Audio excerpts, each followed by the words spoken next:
Le personnage de Lancelot apparaît au XIIe siècle, sous la plume de Chrétien de Troyes dans l'un des premiers romans français, Le Chevalier à la charrette. Un inconnu se présente à la cour d'Arthur pour y être armé chevalier.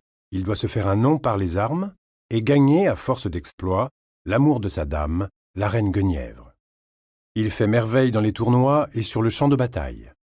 Quand Lancelot se lance au galop, la lance en avant, les écus se fracassent, les aumes volent en éclats, et les montures croulent sous les coups. S'il n'a pas son pareil à cheval, il est encore meilleur au corps à corps ou à la mêlée. Quelques coups suffisent pour que son adversaire crie grâce.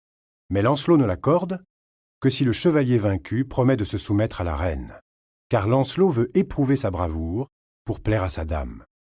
Exalté par son amour, il devient le meilleur chevalier du monde.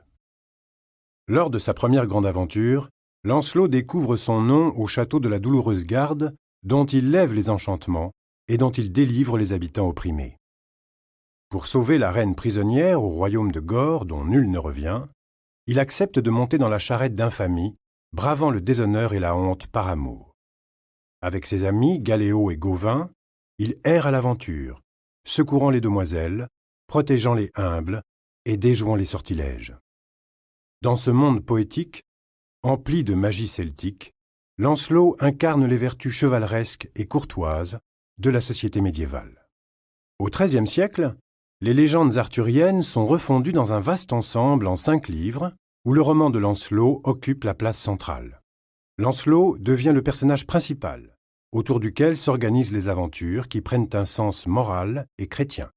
C'est un héros prédestiné que la fée Viviane élève à l'abri du monde dans son domaine du lac. Promis à la conquête du Graal, Lancelot voit son destin contrarié par sa folle passion pour la reine.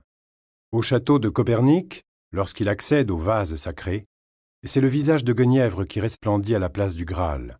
Son amour adultère le détourne de la lumière divine et le condamne à finir sa vie repentant dans un monastère. C'est à son fils Galad, le pur, son double mystique, qu'il reviendra d'achever la quête du Graal.